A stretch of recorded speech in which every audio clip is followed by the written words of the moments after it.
What's up, everybody? So the next podcast is a doozy. We get Frank Shamrock on, and Frank and I talk about what we're doing today, and about a lot of stuff about our fight, which is amazing. I've learned a lot about Frank, and it's cool. We got to talk to him. So check it out. Right on.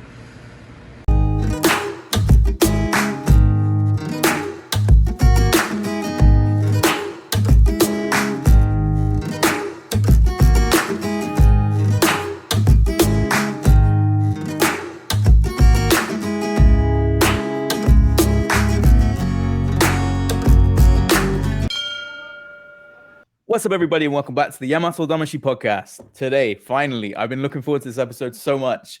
We have on one side of the field, we have Enson and Inoue, and on the other side, we have Frank Shamrock. Now, they've met each other in the ring before, but today we're going to do a podcast with them, and we're going to talk about that fight and some other topics as well. I'm super excited. Frank, how are you today? I'm fantastic, man. It's great to see you guys. Thank you. Yeah, we were talking about earlier before we actually started running it. I was talking about how how good shape you're in, and I actually was really heavy last year, and my back was sore, my knee was sore, and I actually lost the weight just to get healthier. And then I lost the weight. I feel good now. I feel light, but I'm no way in good shape. And then when I saw your post on Instagram, I was like, damn, that he's in good shape. I mean, not like in a competitive way, like fucking Frank is in shape, I gotta get in shape. It was more like almost like inspiring to me, like, a lot of the fighters, we get older, we just get sloppy, we don't train as much anymore, and it's almost like an excuse. I'm old, and in my day, I was in good shape. But you're like living still in good shape. I mean, you might, of course, the muscle mass has probably gone down, but you're like probably in better shape than you were before. I mean, when I saw you, and it's like, I just felt like, there's like a little universe telling me, Enson, don't make excuses, man. It's, have some discipline, put in a little hard work, not as hard as before, but a little hard work, and get healthy and live a little longer. I wanted to ask you, Frank, you have no injuries on your body? Like, look at my shoulder. I can't lift my hands up. Oh, you took care of yourself, huh? Yeah. It's the weirdest thing. I used to dream about fighting every single night when I went to sleep. And so for me, the training never stopped for 16 years, whether I was in the gym or not. But as soon as I retired, it all went away. Like, I don't dream about fighting anymore. Now I dream about business and stuff like that. But occasionally I'll watch fighting and I'll have a fighting dream. And so when I wake up in the morning, I have to remember that I did all that stuff. This is to your question. It's as if it never happened to my body, and I just don't have any pain, discomfort. There's nothing crooked, broken. Yeah, I've been. Because everybody else has, got lasting injuries, and I'm just super blessed. It's like it literally never happened for me. I think you were just smart, man. You knew your body, you knew what you were doing, your training was good, because obviously you're like on the top, you're one of the best in the world, and you're in like amazing shape. So as a fighter, I know when I see a fighter and I see them in super good shape, whether they take steroids or not, it doesn't matter, man. You can't get steroids and get big or in good shape. It's a lot of hard work, and the hard work takes a toll on your body. So for you to have no problems at all, man. I mean, that's such a smart approach, and it's really rare for someone that trained in the old school days, where it was overcome pain, don't be a pussy, to be in such a good position with your body, man. It's amazing. I'm now working on myself, trying to get fascia massages and stuff, not to get better, but to just maintain the motion that I have on my shoulders. I mean, I don't want to go into surgery. I'm trying to avoid that, to go under the knife. So, man, it's like pretty inspiring. But I mean, it's I just wanted to mention that to you because it kind of inspired me to get back in shape, and that's super cool, man. I thank you for that. Yeah, man, I love it. Well, I'm glad it did. For me, I watched all of the last generation, my mentors and teachers. I watched them all, finish their careers all broken up and be unhappy and have, be on painkillers and, having to deal with all that pain and stuff. So you know, when I was younger, I was like, ooh, we have to survive this journey and be healthy. So I tried to put that in front of my training now. And then, you know, it's the way I live my life now, because I just don't do anything that causes me pain. Kind of my secret now. If it's going to cause pain and discomfort, I'm not a part of it. Just Yeah, super smart. I've had plenty of it, right? And so, Yeah. hey, and on your shoulders, Enson, yeah, one of the things I did when I retired, I was really unbalanced. I had a lot of overdevelopments and just weird muscular structures that came from all that training. And so the thing I found was the active release technique, which is the myofascial massage through range of motion. And so definitely, I highly recommend it for you, Enson. Anytime you have those, you know, lasting muscular injuries or structural injuries, that active release technique will really, really help you. Yeah, I actually did a fascial massage with one of these guys in Hawaii named Kimo, and I went through like an hour and a half session, and I don't think I've ever felt so loose. I mean, I got massages, Thai massages, but that was amazing. The way he started putting weight, like you said, active, and he's rotating my arm, and the rotation it can go, and just slowly getting more motion. It was amazing. I walked out of there like, oh, my body feels so loose. It was amazing. So I'm going to actually go and I have another session tomorrow. Very good. Yeah. I did the back of my knees. I did my shoulders, my neck, like a lot of stuff when I was finished that I didn't even know was unbalanced or overdeveloped or damaged. Yeah. I had everything stripped out, you know, everything top to bottom. And that's why I don't have the unbalancing and the discomfort today. That's amazing, man. Awesome. So Frank, I wanted to one more thing, again. James. I wanted to ask Frank about you. I noticed you said that you don't dream fighting at all, you know. So for me, you know, people tell me, "Oh, you watch fighting. Do you ever want to fight?" And my straight up answer is, I have no desire to fight. I feel like I did what I wanted to do. Yeah. And I do not want to fight. I mean, I don't have that watching fights and say, shit, I want to fight, or I want to go into bare knuckle boxing, or I want to fight Jake Paul. You know, all these guys are trying to make money. I don't know. I just feel like maybe I was wondering what I feel like I trained so hard and I pushed myself so hard. I'm satisfied with what I did, and I believe I did what I could do, and I'm done. I'm happy. I'm real happy. I'm content.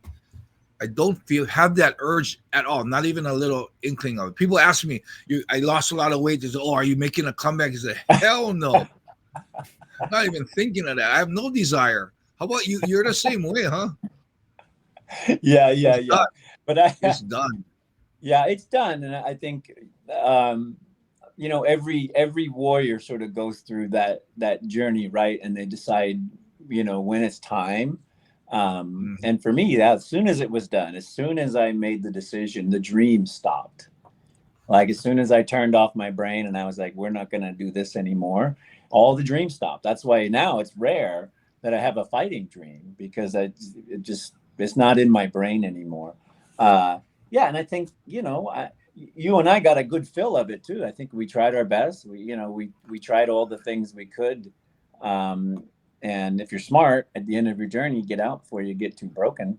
You know, I never really truly wanted to fight. So I was always trying to get out of the whole thing, you know, as soon as I could anyways. But yeah, it's a good feeling. Yeah. It's a good place to be in. I mean, having that type of career, and, you know, where for me too, it's established who I am. It's created who I am, created a lot of opportunities for me.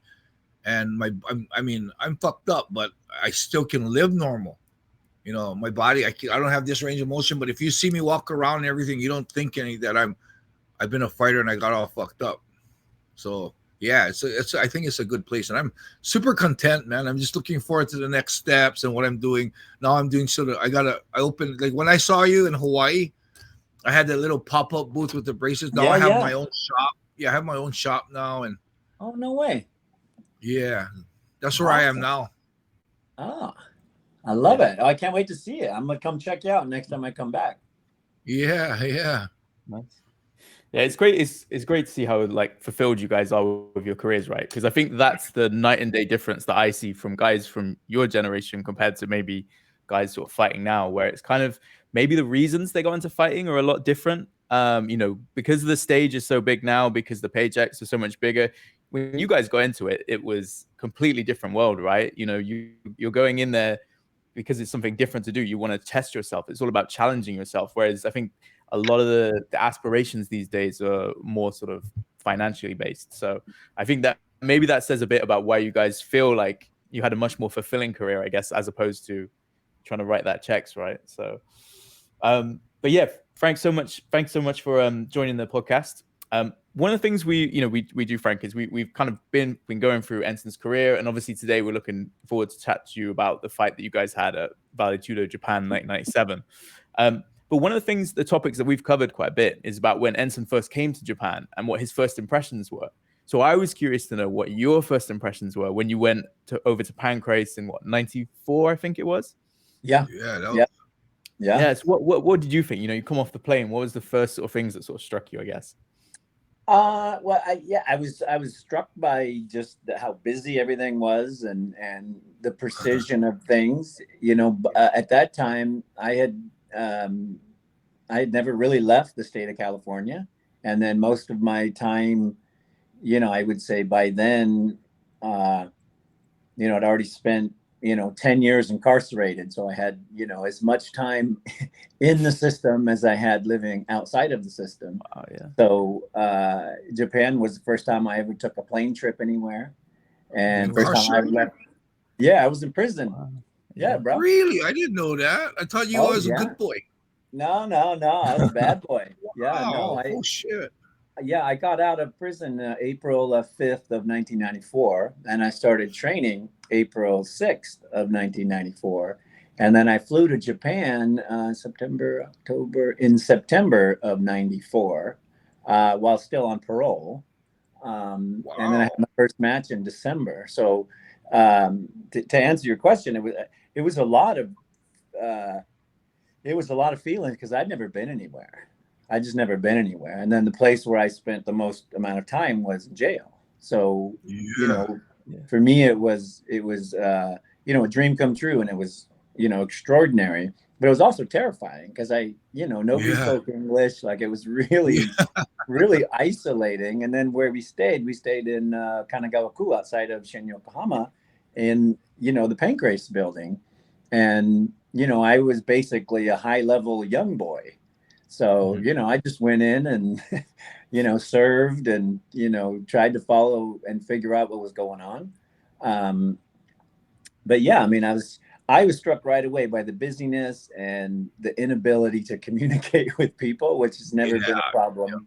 And before. The culture is super different too.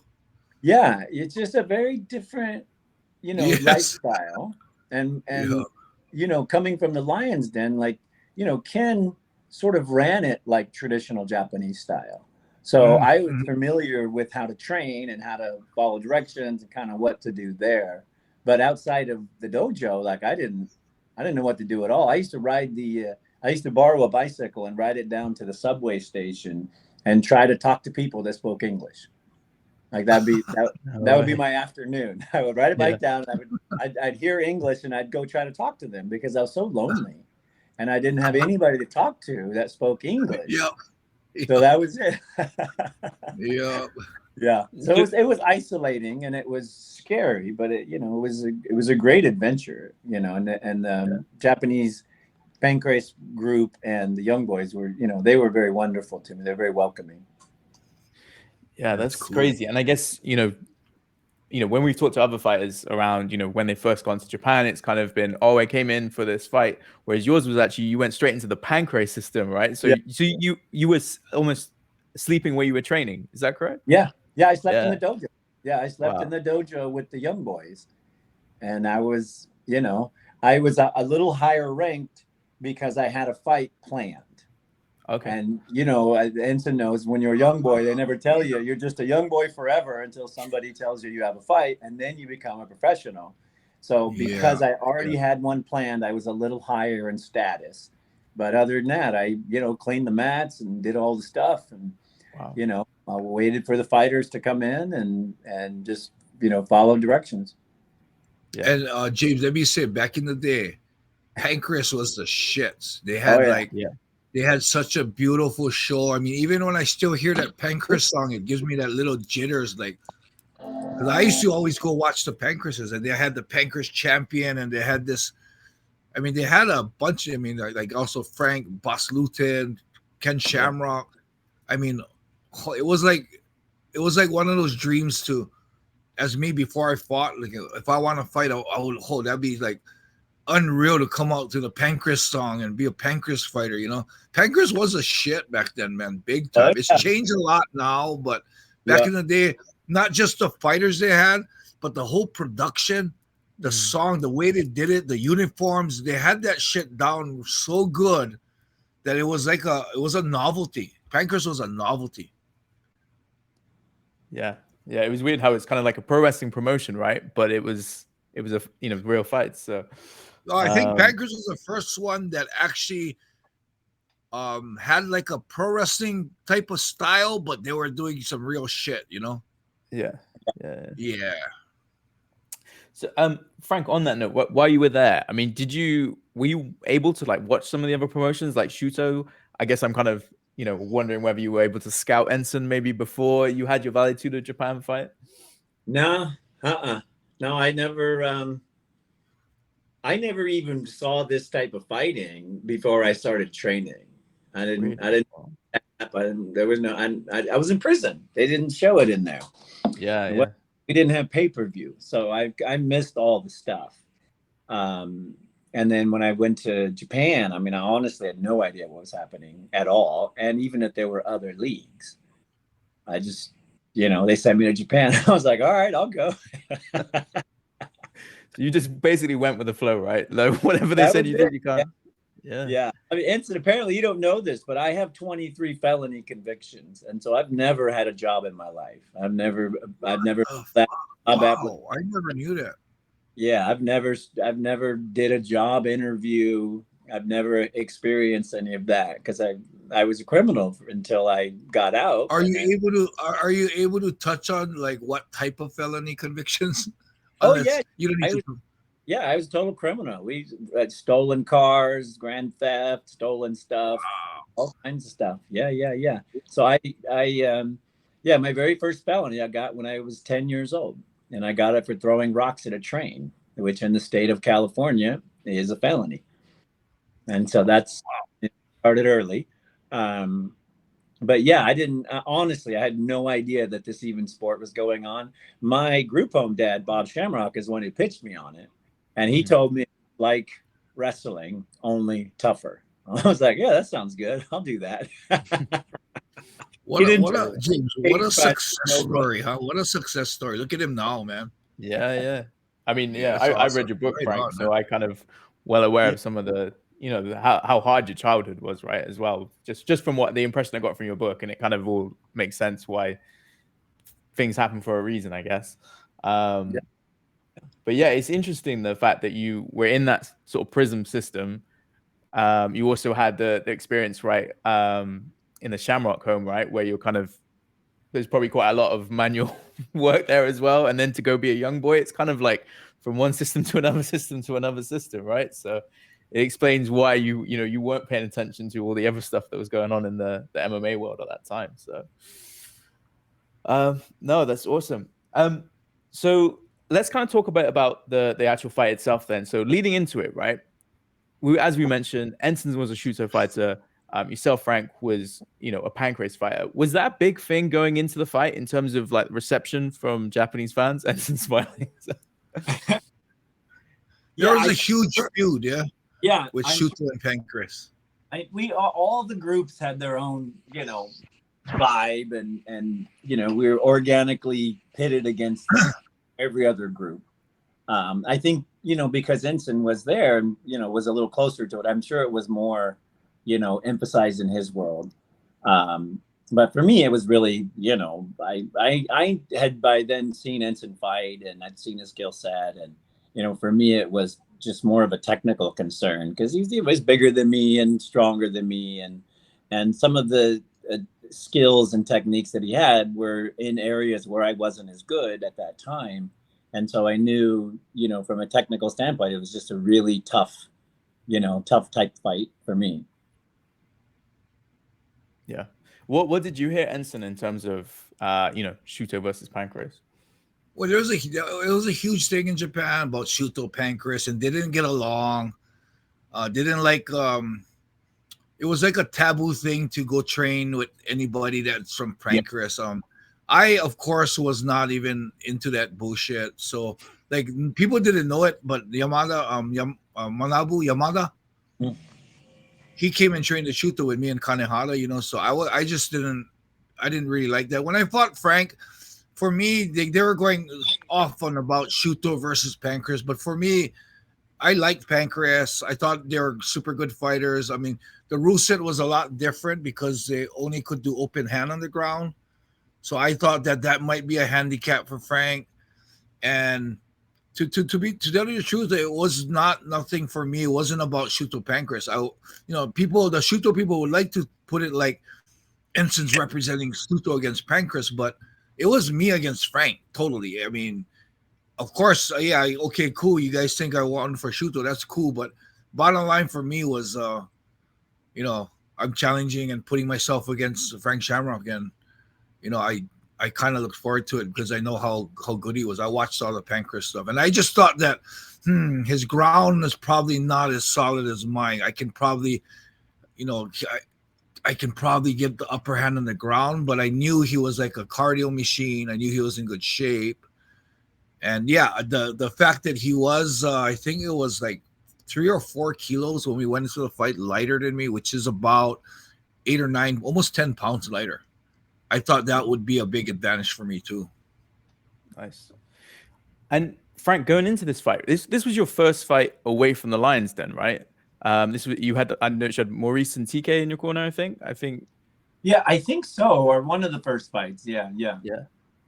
And how was sort of going the transition from moving away from the LIONSDEN to your own sort of training camp? Well, it was good in that, I one of the reasons I left is the ideas and the train, just it wasn't evolving, from a technical standpoint, and so that was a big frustration for me. I was very much a fighting nerd, and so I was really studying the biomechanics. I was really just studying things, and I really, we were just rehashing the same old stuff. And so, I was happy to be away and studying new stuff.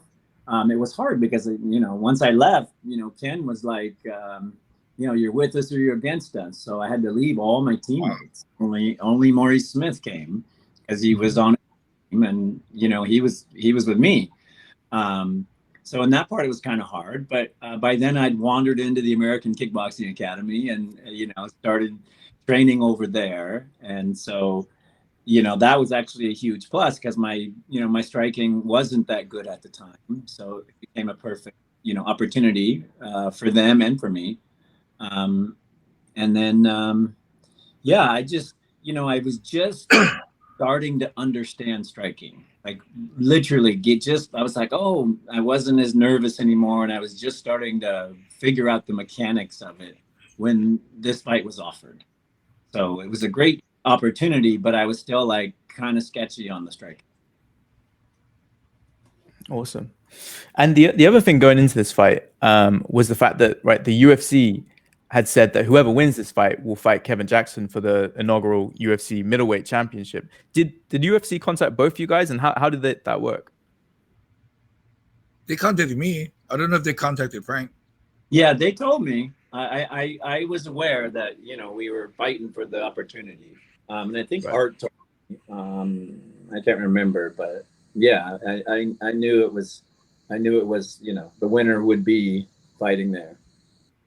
Yeah, same for me. Yeah.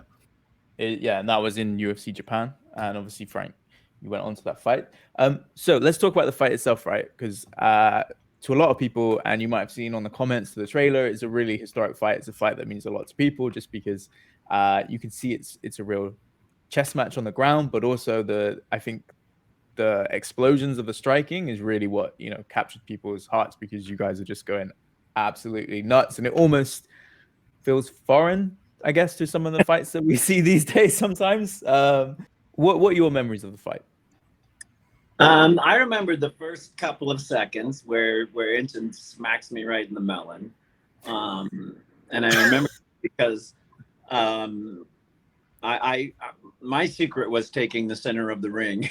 And then I forgot that Enson did that. And so I turned around to get ready, and he was already standing there. And then he punched me right in the face. So I remember that vividly, because I was like, he stole my move. And then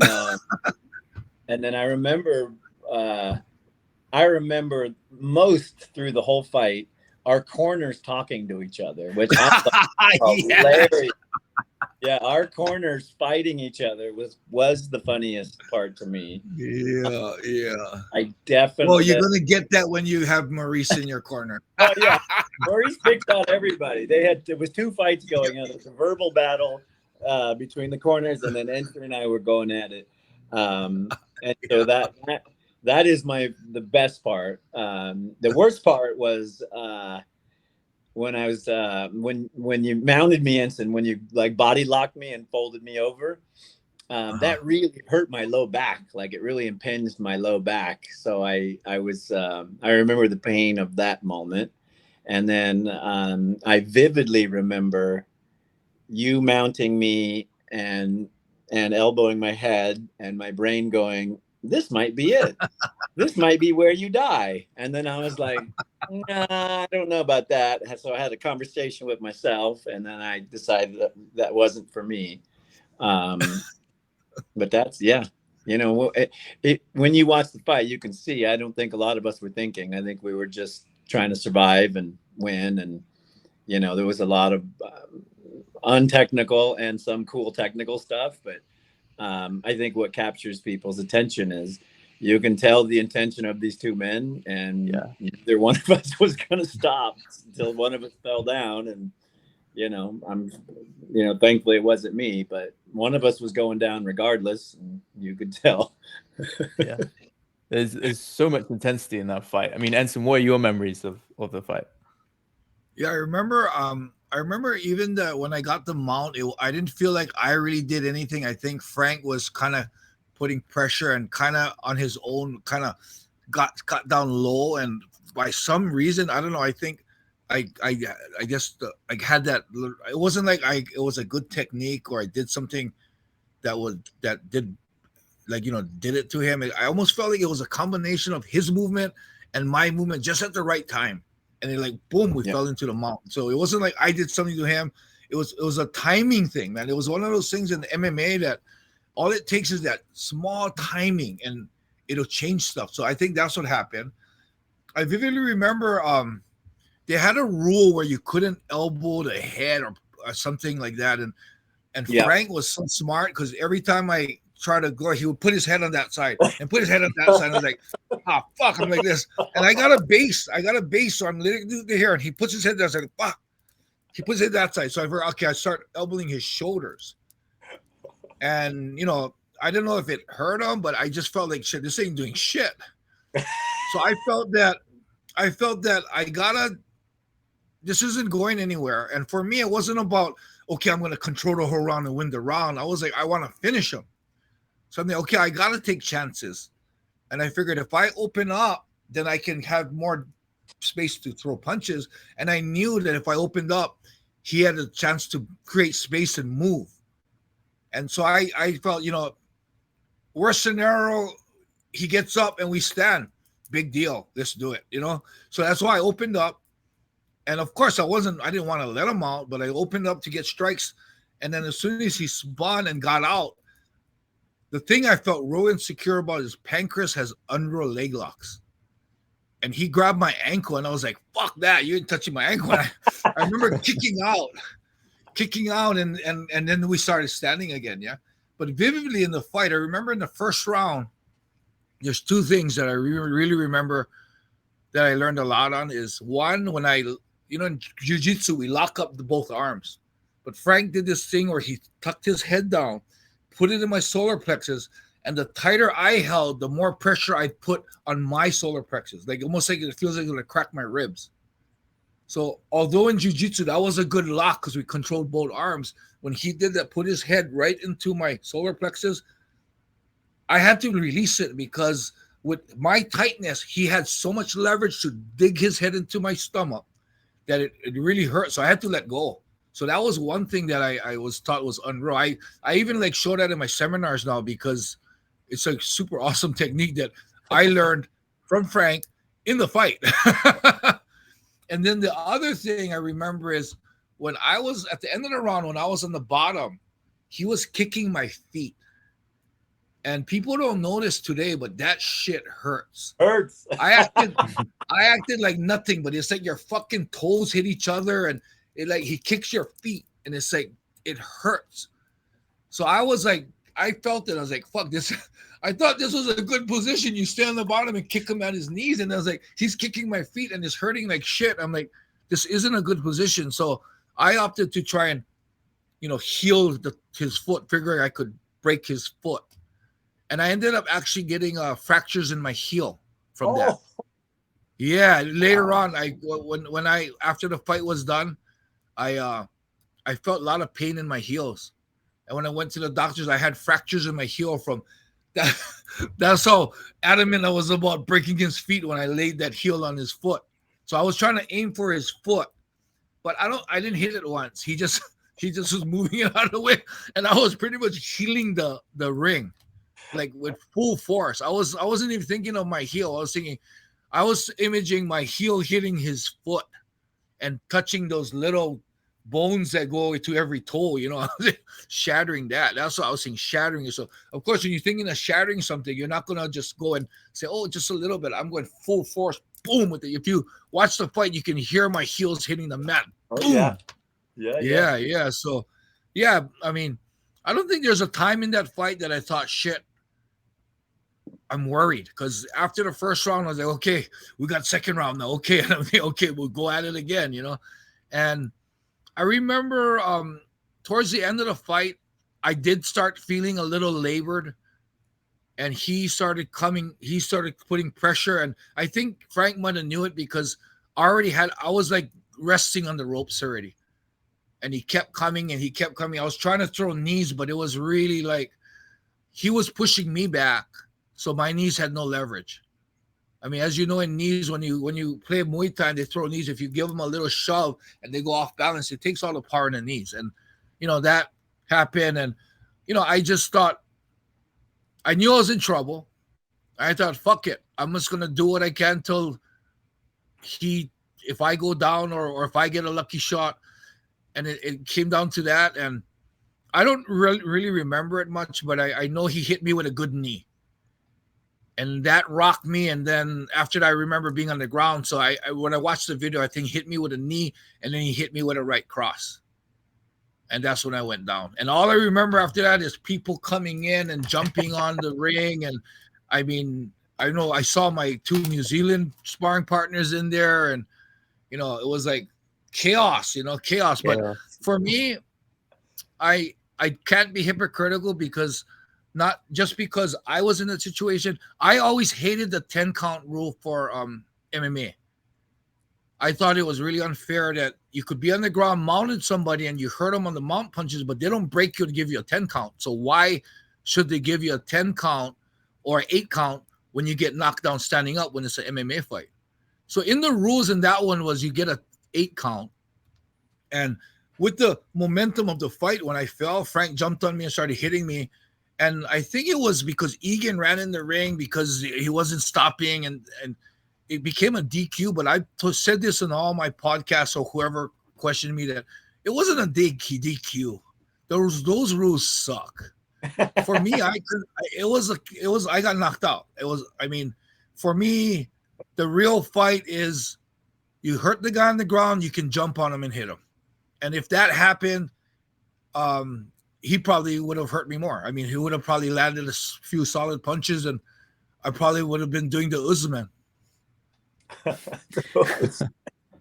Oh, Too soon. That's too soon. too soon, bro. But although I lost that fight, that's one of my great memories in my career, because that was the first time, the striking wise, I wasn't afraid and shot for a takedown like I did with all my other fights.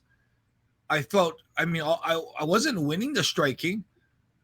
It was very bad technique on my part, but the feeling I had of just letting it all out and not even worried about getting hit and just trying to hit him, that for me was like a big game changer for my whole career and for me as a person. Like, wow, that was, outcome. How people say, yeah, if I only could have won that fight.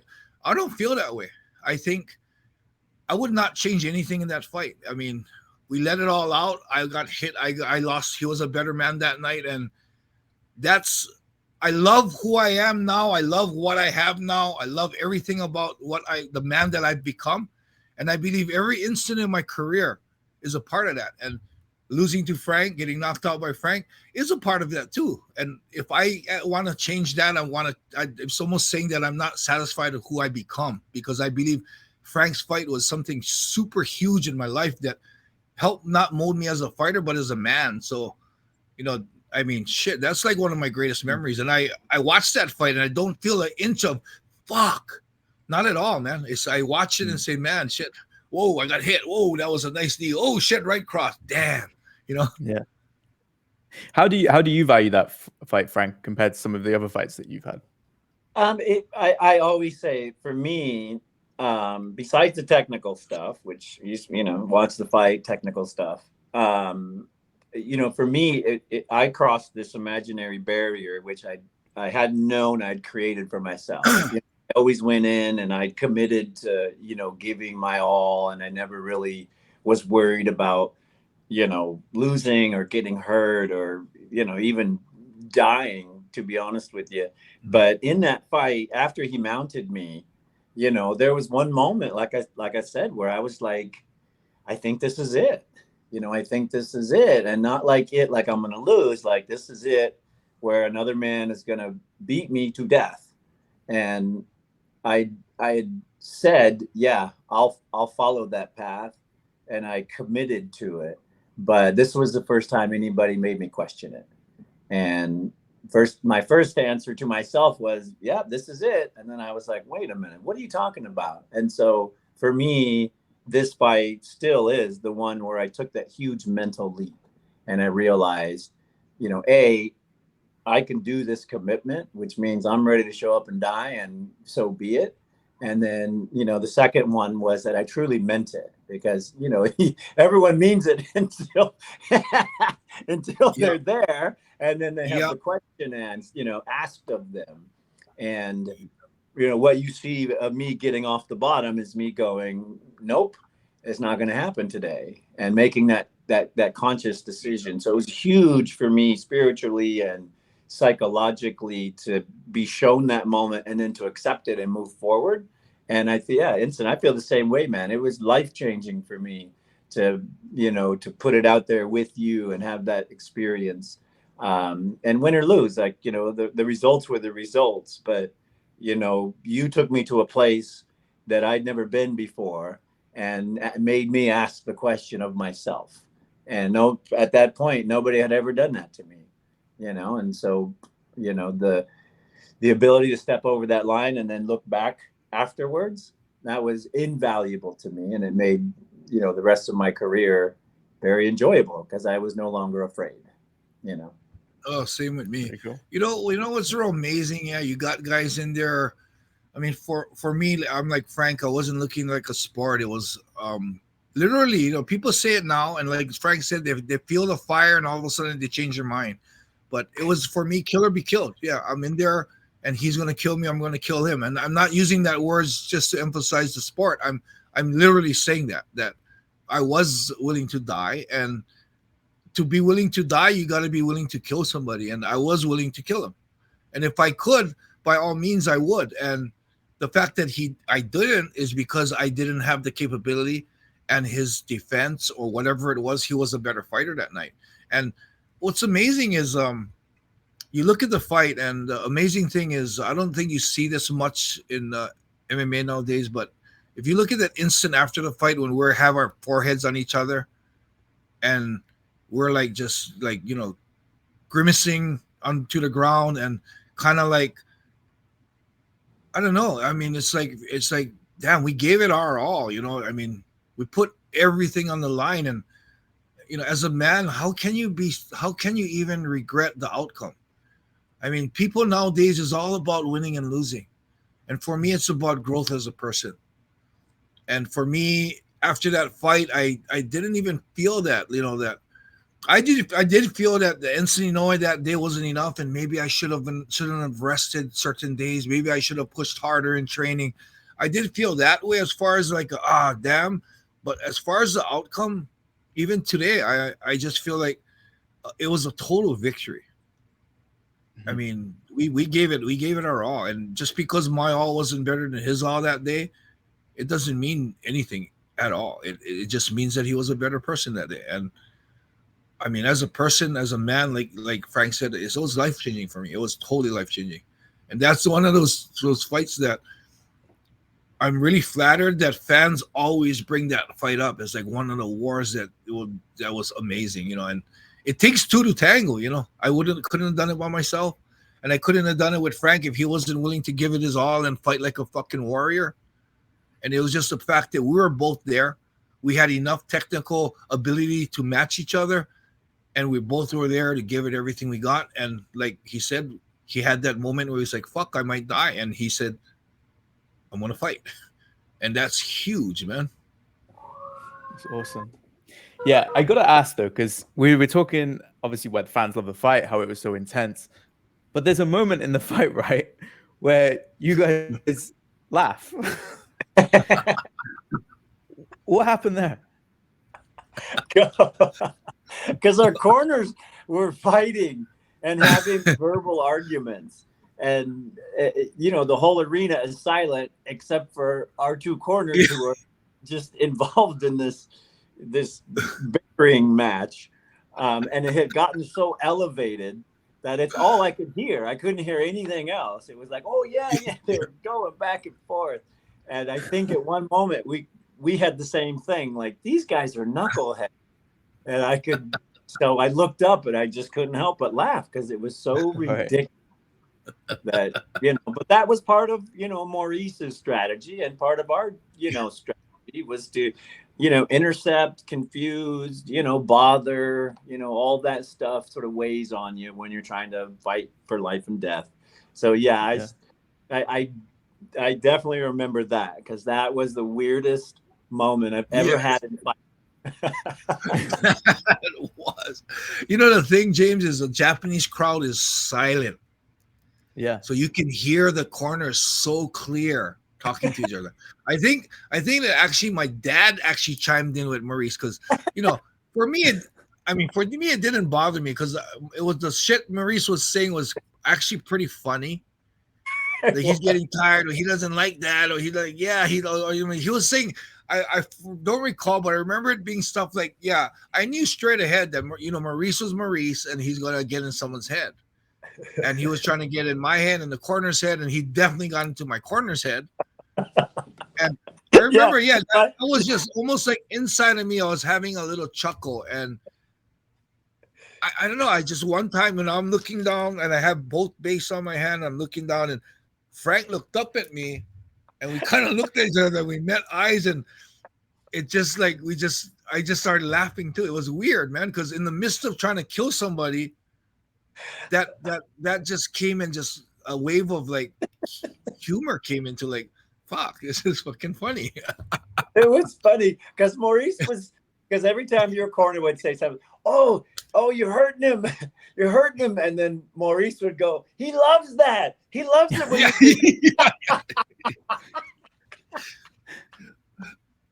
Maurice is such a character. I love that guy. He's so awesome.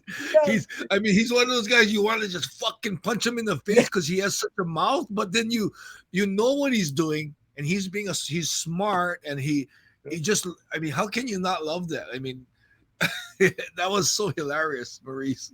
I actually went and trained with him later. Later on, before I fought Mark Kerr, I went to train there because I knew he had a good system. You know, Frank was in so good shape, and I was like, you know, I gotta venture out and try some of that. You know, because I've been training myself all that time, and he put me on the treadmill with the cycles to do some swimming, and I mean, those are the stuff that Maurice was kind of sort of ahead of his time in that sense, where he really had a real good system on getting in good shape, and Frank's a freaking product of that, you know. Yeah, Maurice was way ahead of his time in the vascular training, the striking, and in fact, you did the swimming with Maurice, right? He did swimming, so I've never quit a training session in 6 years, except for one time when Maurice had me swimming, and he brings in this guy. He's like, "Hey, you're going to swim against this guy today." I go, "Oh, nice guy, right? Who's this guy?" He was a Brazilian water polo player. And God. Yeah, you just got to beat him and you're good, right? So I'm like drowning. This guy's swimming laps around me. And he's like, "Come on, Frankie, come on, you can do it." And finally, I just stood up and I go, "Maurice, I'm not a good swimmer and I'm quitting." He's like, "Oh, you're going to quit your training, huh? You're going to quit, huh?" He does that. He does that. All the way out of the building. It's the only time I've ever quit was in that session. And he teased me like a little kid. He said, "Oh, you're gonna quit, huh? Yeah. I thought you were a world champion, huh? You're gonna walk out of your training, huh?" In a nutshell, James, that's Maurice. He sounds like a good guy to get you trained, but also have a laugh with, right? That's kind of what you like, right? He's a good such guy. a grueling sport. You kind of need that, I imagine. Just, you know, you need to have that sort of someone to have a laugh with as well. So that's really cool. Moving forward then, Frank. So obviously, you know, you win this fight. It basically catapults your career, right? Because you go, you win the middleweight championship in the UFC. You defend it a number of times. You then, you know, have the big fight with Tito. You beat Tito. You then retire, right? And what I was always curious about, I know you had the K1 fight, but was there ever an offer from Pride? Yeah, I eventually got an offer from Pride. You know, by the time I was at that phase, you know, I'd become a free agent. That's how, you know, retiring after fighting Tito was how I got out of my contract. That's why that retirement clause is there and no one else can do it. But that was how I became a free agent. And then once I became a free agent, I really understood my value. Like I was, you know, I got a real good mentor and entertainment lawyer, and I kind of had everything laid out. So when Pride came, you know, my sole focus was fighting Sakuraba. Like I was like, "Listen, guys, you know, oh, that would have been so good." Yeah, I'm like, I'm a super athlete. I'm the best in the world. I don't want to do a freak show. I just want to fight Sakuraba. And so that became my goal for a long time. And we went back and forth for, gosh, almost over 2 years. Wow. And I couldn't get his name on a contract with my name. And really? At the end of it, I just gave up and I moved on to other stuff. But yeah, for two and a half years, we negotiated with them and tried to get it, you know, and I only wanted Sakuraba. I didn't, you know, there was no one else I was interested in fighting. So yeah, that fight was, Enson says, would have been huge because at the time, obviously, when you retired against Tito, you were pretty much known as like the pound for pound best fighter. And then obviously Sakuraba comes in. So, oh man, yeah, that's it's a shame. That's one fight that really the MMA world lost out on not happening. Yeah. Well, you had the grappling match, right? So, not the same. Not the same, but yeah. No, I know what you mean. That it's a shame. I even wanted to see that when I heard that rumors going around. I wanted to see that. I was like, hell, that'd be freaking awesome. Yeah. I, of course, because I lost to Frank, I thought that no. Frank would overcome Sakuraba's awkwardness. You know, Sakuraba has a real awkward style where he doesn't have really good jiu-jitsu, but he gets out of shit and he just so happens to last. And he has different leg lock techniques. And the thing with Sakuraba, he is so calm in there that his mind is so fresh that he's thinking a lot. He doesn't have that anxiety affecting his movements. Anxiety doesn't affect his stamina at all. and that's what made him so good. So yeah, so if you have him and Frank fight, damn, that would have been so awesome, man. I mean, that is something that the mixed martial arts world has lost out on, and that's one of those fights, you know, almost like Fedor and Randy Couture in their peak, you know. I think it's even bigger than that we missed out on. Yeah, definitely. I think there was the Sakuraba and Hickson fight everyone went to see, and then Sakuraba and Shamrock, right? Was it, you know, definitely would have been awesome.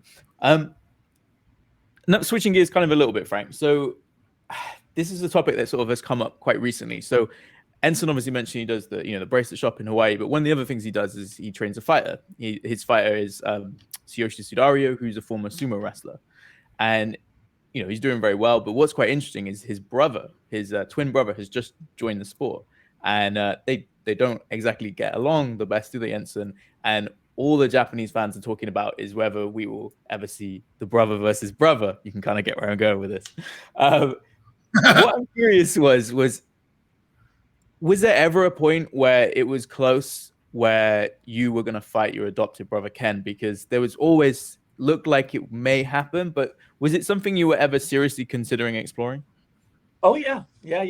Well, I first it was just a crazy idea, but then it kind of gained some nice momentum, and yeah, I mean, I took it to CBS when we had Strikeforce on CBS, so we were pretty serious about it.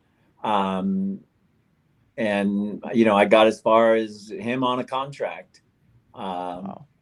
but we just weren't able to close it. And then by the time I got him on by the time I got an agreement, he did that fight on what was it, Showbox, the Strikeforce Elite XC or whatever it was, and he ended up losing to kind of a no-name guy, and then that kind of lost the steam out of it. But yeah, I worked on that for a couple of years, and for two reasons. The first one was for money. It was a very lucrative opportunity, and then the second one, him and I were beefing at the time, and I didn't really know another way to get through it except for us to fight each other, because that's sort of how we grew up, and got to this place. But yeah, that's honestly, I would have loved to fight Sakuraba, and I would have loved to have put that fight together, because that would have, I think, been a game changer for the sport itself. That would have been another epic fight. Yeah. The story is so good, Yeah, I mean, I don't think it's ever happened, right? Brother versus brother, and that's why Enson, we've talked about it before on the podcast, in the sense that it doesn't look like it's going to happen, but it's just one where people are savages. It intrigues them, right? Brother v brother. Well, in a way, Rising is still run by the same people who ran Pride, and as you know, Pride loves that circus show, and they are pushing it. They've already come up. They've already mentioned it. The brothers hate each other. Oh. And yeah, they hate each other with like a passion. And my fighter Sudario, he's pretty much like doesn't think his brother has a chance with him, because he's been so way ahead of the game now. But for me, I look at it like I still see fighting as something about a life journey.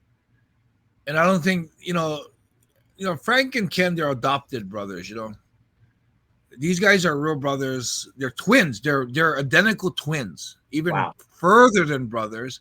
Yeah. And I just see it as the mother. The mother is such a sweet lady, and I just think she just turned. She would just hate that, and I just don't think I could back something like that, knowing how much it'll hurt their mothers. Although I think, my fighter would probably beat his brother up at this moment. I don't know about later, but at this moment. But the funny thing is, the difference between what I used to be like and what my fighter is like, he's all about the money. So if I believe if the Rising Association offers him enough money, he would take it. And, I'm his coach. I'm not his manager. So if he wants to fight him and he decides, I might, in a very subtle way, tell him maybe that's not a good idea because of your mother. But if he opts still to take it, of course I'm gonna support him and train him for it. But it's not totally off the wall, James. It's actually something that I'd say at this moment right now is almost like 60% chance not happening and 40% chance of it happening. It's actually that high. It's a 40% chance. Yeah, it's yeah, fighting with your family is. Who's training the other brother? Kosaka. Okay. Okay, so this is the thing. Sudario, my fighter, is super disciplined. He's had a year head start. The other thing is the two brothers are super athletes. They were top basketball players. They went into sumo, and they're not just sumo guys that retired like Akebono and these other guys that came into fight. They were at their peaks when they left sumo. They both got into trouble. They both got kicked out of sumo, so they were still at their peaks. The other thing is the brother in all the sports, in basketball and in sumo, has a lot more talent than Tsuyoshi. I mean, Sudario, my fighter. So he is going to be someone that will propel higher. The other thing is Sudario has discipline. The brother doesn't. It's almost like me and Egan. When I did sports, I would excel better than Egan because I had more athletic talent, I think. I mean, it sounds fucking corny me saying it about myself, but I feel I did excel faster than Egan. But Egan's discipline, that guy was like a freaking monster. He would just excel. His discipline, like racquetball, the best I got was number 20 in the world. He went to number 1. I mean, number 1 in the world. I mean, it's like I felt I was a better athlete, but he had way more discipline. He became a lot better. And I think Sudario's younger brother has that. So, I mean, that's why I emphasized he could beat him now. And when Kosaka knows his shit, he gets a guy training right, he has enough time. That would be a scary fight for Sudario. So you never know. You never know, right? It's Japan. Anything can happen. So. Yeah. On that though, Frank, you did kind of say that the Shamrock versus Shamrock would have been huge for the sport, and you're a guy, right, that did everything possible to try and make MMA as mainstream as you can. You went to New York, you tried to do the campaign to get it legalized there. I want to really get your opinion on what you think of today's version of MMA, because it now is more popular than ever, right? But you obviously have quite a feuded history with the UFC, shall we say? But I'm curious to know what's your current opinions on what you see in the MMA world today. That's a tough one because I don't watch it. So I really wow. Yeah. Don't watch the sport. Wow. Don't follow it. No way. Don't participate. I imagine it's the same as when I left it. Well, I mean, it feels different. If I'm honest, I mean, the UFC right now, and a lot of people have sort of said this, feels more and more like a business more than ever, especially since they were purchased by Endeavor. It just kind of feels like, sometimes that it's not as fun as maybe it was in the past, where there's different promotions. It's pretty much the UFC, and everyone else is trying to scratch and claw some crumbs, put it that way. But that's interesting that you don't watch it anymore. Was there a particular moment where you felt like this just isn't for me anymore? No, I mean, when I retired and made the decision that I wasn't going to fight anymore, then it became, am I still going to teach and train? And so I had to make a decision on that. And I realized I didn't want to teach or train anymore. And then once I got out of those two things, I was like, well, why am I watching it on TV if I'm not going to train and teach? So I just stopped watching it on TV. Plus my girl was little and she had no interest in watching people in a cage beat each other up. So I just slowly stopped watching it. And now that I don't watch television either. So, it just doesn't happen in my life. With that said, I still use all the stuff that I learned. I still use all the martial arts principles in my businesses, in my leadership. And, we're launching a brand new business in the last quarter of this year that is for corporate leadership and corporate management. But it's all martial arts, and it's everything that I learned from my martial arts journey And you'll like this, Enson. We're using bare knuckle boxing as our medium for communication and for our team building exercises. Wow. Wow. How does that work? Well, funny enough, all the mechanics and requirements of bare knuckle boxing are the same as good leadership. Communication skills, distance, when to do what, how to do it, why to do it. Wow, that's interesting. Yeah, so we use the medium of bare knuckle boxing to bring people together in a group setting, and we teach them all the basic techniques, and we teach them why they're important and how that translates into good leadership. And so, yeah, we're using bare knuckle boxing to change the corporate leaders of tomorrow. Wow. That's crazy. Frank is like the perfect guy of what you should do in your life. Get what you can out of fighting, leave it. Don't waste time watching it, I mean, it's like it's everything that everybody should be doing but doesn't do. Like I'm like a huge fan now. I just watch every single fight, and like Frank though. I had the same thing. I was burnt out on fighting. When I retired, I didn't train. I didn't even teach. The only reason I started getting into teaching is my wife decided she wanted to try and fight. She's 20 years younger than me, so she wanted to fight. So I figured, okay, for you, I'll just train you.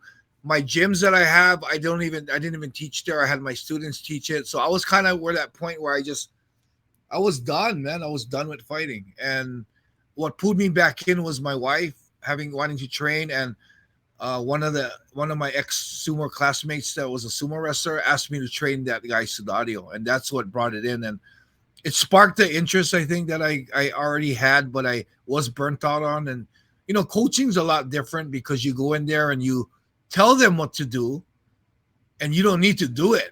So it's a big difference where mentally and in my heart, I don't need to prepare. Like before my training, I knew I was going to push as hard as I could, and I needed prep. I needed mental prep. I needed my prep in my heart to prepare to push as hard as I can in that day. And when it's a repetitive thing every day, it's super hard emotionally to do. So that's the thing I do enjoy about coaching is you don't really have to do it. I'll jump in some rounds when we're bull ringing them, like you got like a couple minutes in with them. I'll do that, but I do want to care for my body, so I don't want to push it too hard because I know my personality. If I'm in the middle of the round and I tweak my knee, I'm probably going to still finish the round, and I wouldn't want to do that to my body. But yeah, I mean, when I hear Frank say that, I'm like, shit, I would like to think that if my wife didn't come into play, I would probably be in that same lines. I mean, I believe when I hear him say that and the fact that he doesn't watch TV, I'm like, fuck, that's so perfect. That's what you should be doing. That's what everybody should do. That's the problem. And then he's using all his knowledge from fighting into something more productive. I mean, and nowadays, Rose Gracie is bringing out that post-traumatic syndrome thing where people are getting like brain trauma from fighting. And you see, before back in the day, you see little kids duking it out, and you think that that's pretty cool. But Rose points out that that's trauma on the brain already. I mean, I think I'm lucky because, well, I don't think I have any trauma in the brain. I feel I'm pretty normal, but a lot of guys like, I went to this thing, Frank. It was the Legends of MMA. Mm-hmm. And when I went there, Yarbrough was there, Gary Goodrich, Brian Johnston, Mark Coleman, Butterbean, who's that? Dan Severin, all those guys are there. But Frank, there was not a single person that was healthy. Yarbrough died 2 years later. Gary Goodrich can't remember a lot of stuff. Mark Coleman couldn't even walk. He was in the midst of getting hip replacement. Yep. I mean, all these guys. Brian Johnson, of course, we know he had a stroke. So all these guys, when I looked at it, I before that whole thing, I felt sorry for myself. I can't lift my shoulder. I can't do this. But when I went there, I was like, man, I was one of the healthy guys. And what's his name? Shit, I can't believe his name who was fuck? I can't believe I forgot his name. The guy Don? who fought. Yeah, Don Fry. Yeah. Don Fry. I mean, his shoulders are like jacked 10 times worse than mine. When we were on the mat doing a seminar, he wanted me to put my one foot on his neck, one foot on his lats, and he wanted me to pull his arm as hard as I could. And I'm pulling it, and as you could feel, like, I don't know if it's scar tissue, but you hear pop, pop, pop, pop, pop, pop, pop. He was a little harder. I'm like, fuck, I can't pull any harder. And then I pull it, and it does a huge pop. And he's like, yeah, that fucking feels good. And I'm like, holy shit, his arms, his shoulders are so screwed up. And I just walked away from that Hall of Fame thing. I mean, that MMA fight, the old school guys, and I felt like, fuck, I'm the young puppy and I'm in good shape, man. And then I see Frank, I'm like, fuck, I'm not in good shape. Oh, damn. Well, at least we know Frank's secret now. It's no TV. Like that. That's it, right? That's to cut it out, and we'll work on the. My other secret, which is, if I go into a martial arts studio, I will hurt myself. Oh, you know that about yourself. I know that. I know for a certain that I will, and I only know because when I did my book tier, got a tour. It's been like 6 years now. I was doing a signing at a school, and I hadn't wrestled for, I don't know, 5 years or something at that point.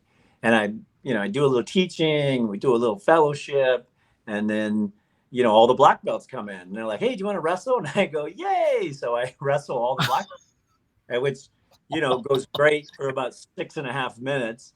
And then at the 6.5 minute point, my body tells me it's going to start throwing up. So I go, oh, no. I went from 0 to 1,000. And so I stopped wrestling. I go, "Hey, do you have a bathroom? I got to use the bathroom, and I think I'm going to throw up." And everybody's laughing. "Oh, ha, ha, look how funny he is." And so I'm like, no, I really need to use the bathroom.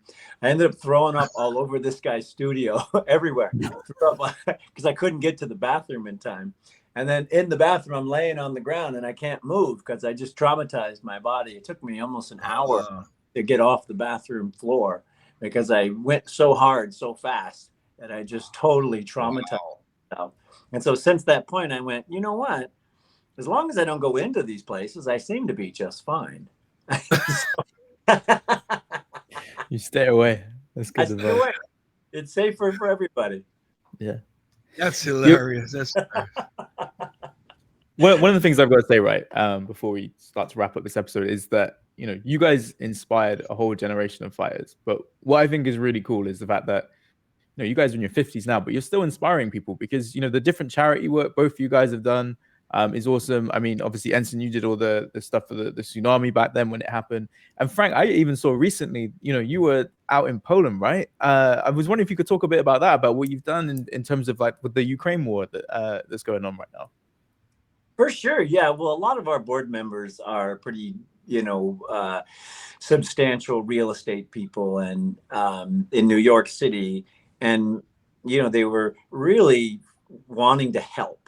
But, when you watch this thing on TV and you see what's going on, it's kind of hard to understand where the need is, because there's such a big need. So we decided to fly over there, see for ourselves, and see what's going on, how we could be, best of service. And, when we got there, what we were most stricken by was, Ukrainians don't want to leave their country. They don't want to leave. They want to go home. They want to stay there. And if you're a family there and you have kids, they're in school, all those people have been forced to leave. And so we saw mothers, grandmothers, teenagers, all just girls, and a few young boys just with no place to go and no desire to leave. So there was plenty of people helping, but the help is you jump on a bus, they fly you to Italy, and you're living with an Italian family, in the country, in the countryside. So we met a lot of families who wanted to stay. And we realized that the best impact we could do over there and deploy our resources was for the families who wanted to stay. And so we have about 6-7 families now who came across. We've got a place for them to live. We helped set them up, and we got them resources for 6 to 9 months in hopes that in that time they'll be able to go back to their country. And that's where we felt our biggest, we felt the biggest need was there. And we did everything. We went to the borders. We did the crossing, the medical stuff. Like, we really saw as much as we could of the situation. And it's just fascinating because, they just want to go home, and there's no place for them to go. Wow. And everything's full, and there's no resources. And we were real thankful that we could deploy some resources, get some places, and, just take care of these families while they wait. They're just waiting. Kids are still trying to go to school. Like, everybody's still trying to live, only they can't live in their own country. Yeah, that's awesome. Wow. Little reality check on us taking things for granted here, huh? No doubt, man. And when you see how they're fighting this war, it's in old pickup trucks and minivans. Like, it is, they're doing it everything humanly possible with a tiny amount of resources, and they're not giving up. They're just doing it. But to see, to see the women and children, and then to talk to them, because they don't, they'll tell you, I just want to go home. We just want to go home, but we can't. So that to me was, super impactful. Props for what you're doing, man. Props for what you're doing, man. Right on. I mean, the war, we're like 6 months in, and the war is still happening, right? I can't believe it's still going on, man. Damn. Yeah. And I don't see an end to it. And when you look at the resources these guys have, they have nothing, and they're fighting. You know what I mean?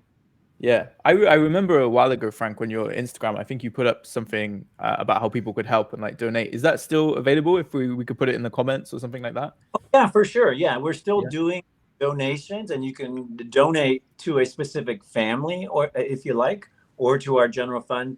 You can do that at shamrockway.org. And we're still supporting these families, and we may accept more depending on what the need is.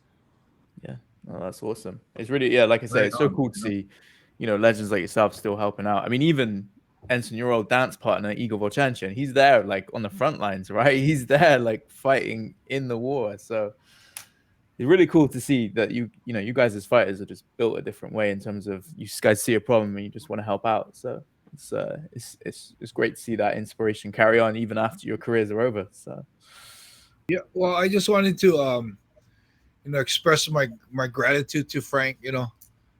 I mean, for the fight, for not just for the fight, but for the energy and for the warrior spirit that he brought to the fight. Because without that, I wouldn't have been able to fight the way I fought with him.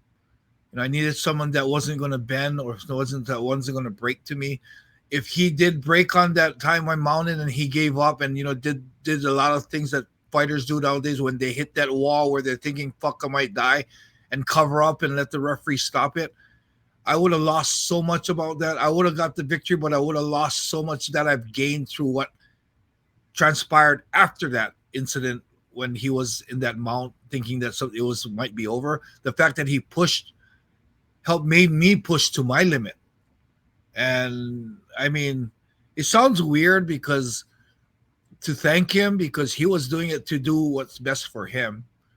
But I mean, in a real roundabout way, it was one of the, the life-changing things in my life that regardless if it's about MMA or not, I mean, I just wanted to express that, gratitude about, being the warrior he was and the gratitude for the universe for putting us together at that time. That's cool. Frank, is there anything you want to promote before we let you get out of it? No, but if you want to do something good today, just pick up a random piece of trash and throw it in the trash, please. Mother Earth would greatly appreciate that. We all have two hands, so put one of them to work today. That'll be super helpful. Awesome. I love that. Yeah, bye. Awesome. Cool. Well, thank you so much, everyone, for watching, and we will talk to you again soon. Thanks, Frank. Thanks for taking the time, buddy. All right, man. That was a fucking awesome episode, man. Thanks to Frank for spending the time, and wow, amazing. That's now my fight with Frank is even more epic to me. Well, anyway, thanks for watching. Like, subscribe, and share. Right on.